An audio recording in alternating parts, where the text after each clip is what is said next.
You don't think about your body unless it goes wrong. I mean, a normal person isn't aware of their legs because they just say, right, walk, and their brain tells them to walk and they walk. Whereas when you're in pain, you're aware of them all of the time.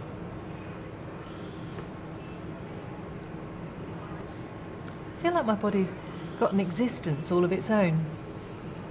And if it doesn't want to react in the way that I want it to, then there's nothing I can do about it.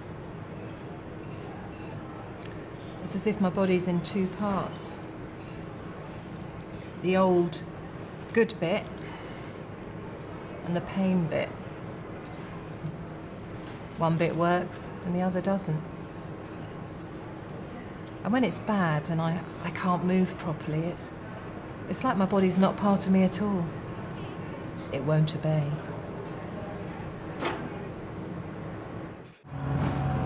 It's like you're not the same person anymore. People think you've changed.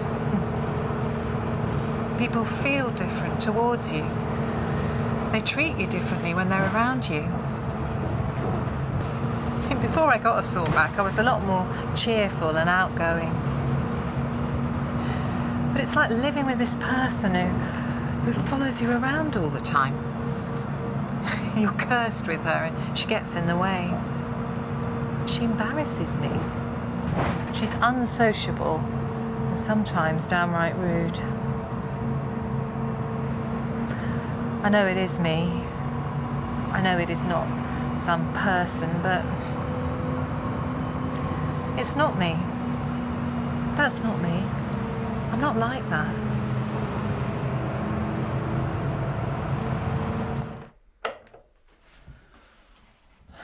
My pain makes me a pain. It's that feeling of knowing that I must be a pain to others. I'm unreliable. I'm totally unreliable. That's how I feel. Everyone is missing out because of me.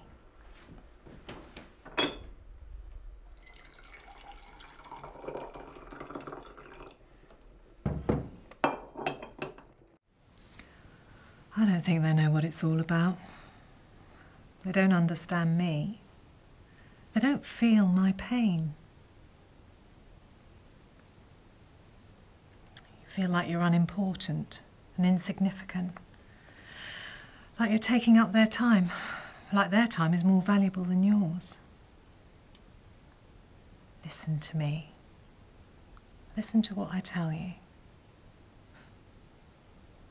They don't listen.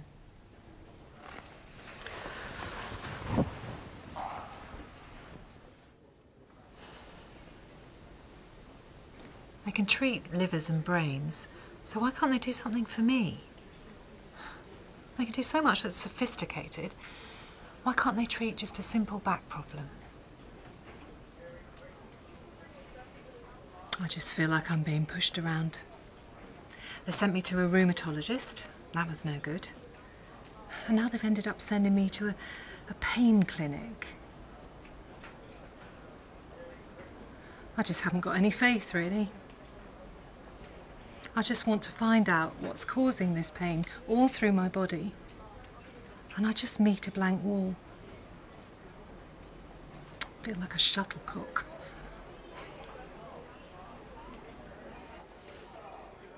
There was a new doctor that I'd never met before. So there I am, talking to yet another doctor. It's the same old story. I've been through the test twice already, only to find myself in the same place I am. Oh, we're sorry.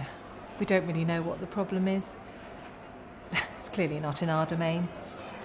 Let's hope it's in someone else's, eh? Let's say this person has a psychological problem. In other words, let's push it into the realms of psychiatry.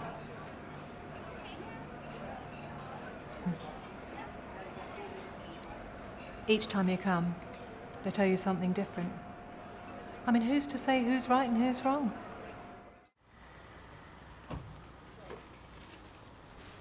I'll have friends that will come up to me. Hey, you're looking good. And I'm feeling absolutely the pits. I mean, just look at me. Can you see any of my aches and pains? My God, I look great, don't I? So how can you believe me when I say this whole body hurts all over, all of the time? Nobody can point to anything, so that's why people can say, oh, is it all up in her head? Can she really be in this much pain? And if I had a crippling arthritis or a disfiguring condition, then things would be different. But because my pain is something that people can't see, I don't feel it's legitimate. I feel like I'm always making excuses. Society in general will think that I'm making excuses because there isn't anything that they can actually see.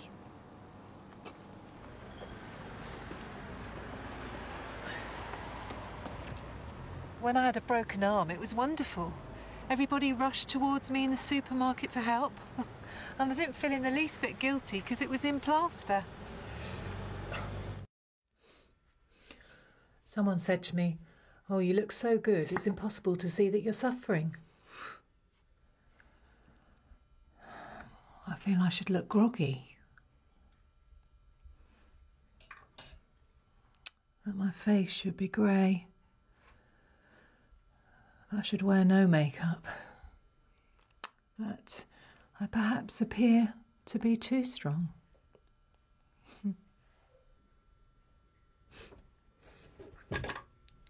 When you burst into tears and get upset, people say, oh dear, it's a depression.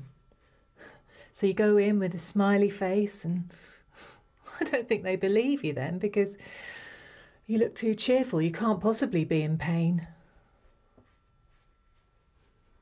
I try to keep it to myself.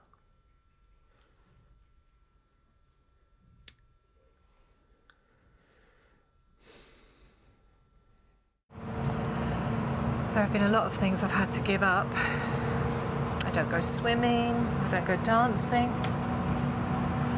I've had to give up a lot of fun things.